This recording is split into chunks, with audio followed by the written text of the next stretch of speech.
Hey, what's going on, guys? I wanted to share this video with the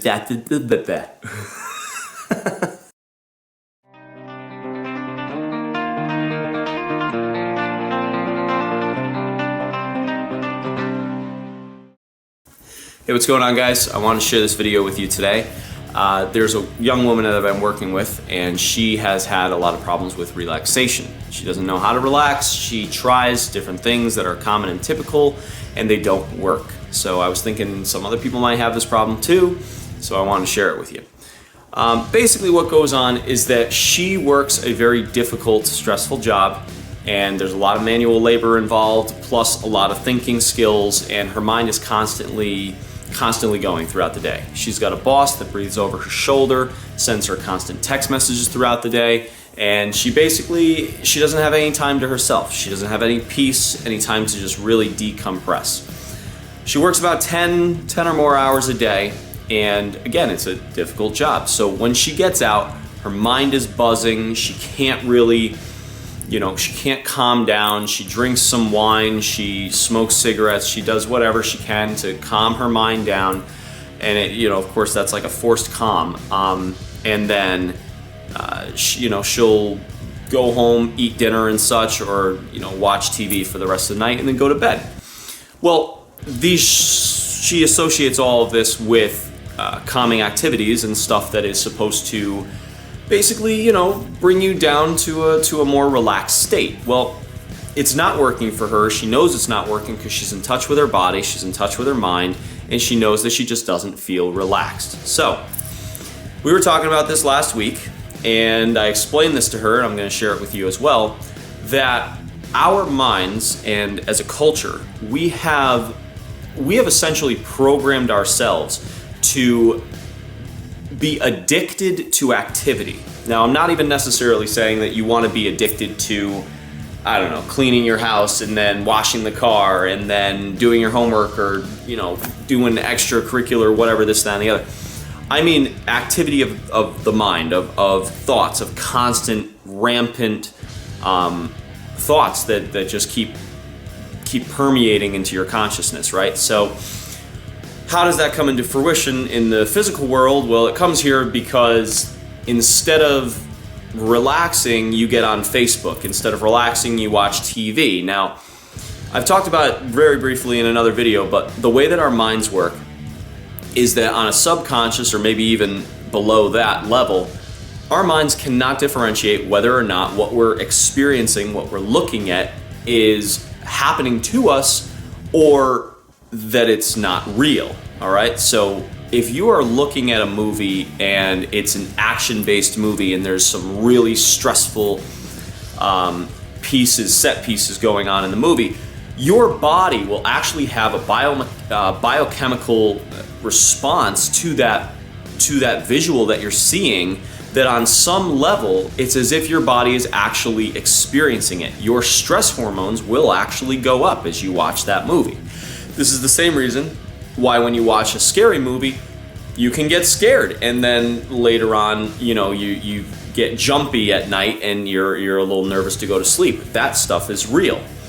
Again, same thing if you look at a picture, all right? It doesn't have to be a video. A picture of an ex-boyfriend or an ex-girlfriend that you really hated, and this elicits a biochemical response of anger feelings type stuff, or just stuff that brings discontent on a feelings level basis for you is going to be elicited from seeing this imagery.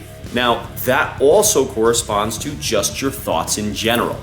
What you think about is essentially what you experience, all right? So anyways, with that in mind, and there's a pretty cool study where they had runners run a race in their heads, just purely visualizing it, and then they had the runners run the actual race, and they hooked them all up to sensors and such to measure the different chemicals that got released in their brain and their blood pressure and their stress hormone and all that kinds of stuff.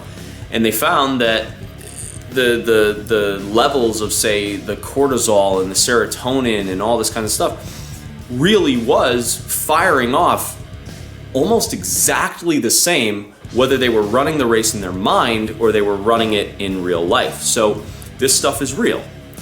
So anyways, the reason that you don't relax is that when you go and you sit down and you watch TV, you're continuing to titillate your mind. And for all essence of reality, your brain and your body is experiencing what you're seeing.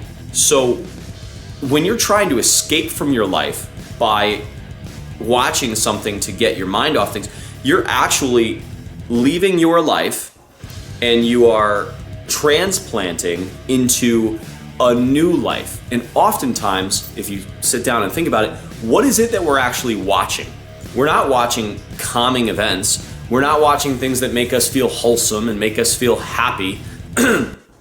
Most of what we're watching is murder, rape, revenge, violence, stressful situations, fighting with lovers, cheating. We literally, as a culture, are enraptured by all of the stuff that we don't necessarily want in our personal lives. And instead of experiencing it in our personal lives, we watch it play out. It's like some, don't get me wrong, I do that kind of stuff too. It's just an interesting thing to think about. We literally are completely caught up with experiencing things and watching things that we don't actually want for our lives. Think about that. It's kind of interesting. So anyways, the point is, this is never going to bring a relaxing feeling. You may, on a purely body, physically be able to, oh my God, dude.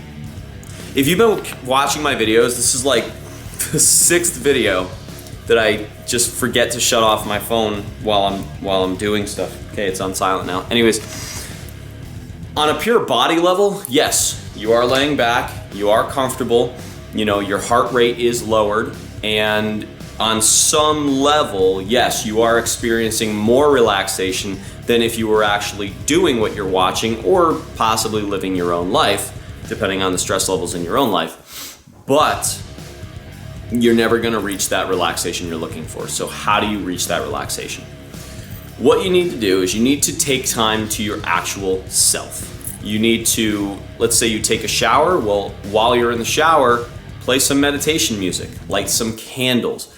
Do things where you can't actually escape from your life because you want to continue to experience your life, but you need to bring your mind activity down to a lower level. That's how you experience relaxation. So meditation is phenomenal. That's probably one of the best ways that you can, to fill yourself with, depending on your beliefs and such, you could fill yourself with like the essence of the universe and all that kind of stuff. But when you meditate, you bring your mind's operating levels much, much lower.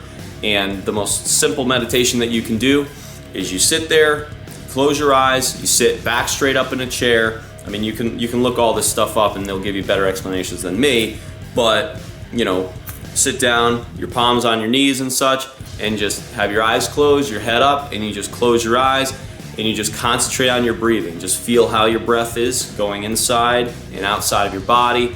You want to get a little more advanced with it, you can pretend that you're breathing in like white healing light, and then you're breathing out all of the negativity from the day, all of the stress, all of the crap that you've accumulated, and you focus so wholeheartedly on your breath that it brings the mind's activity level way down, and you're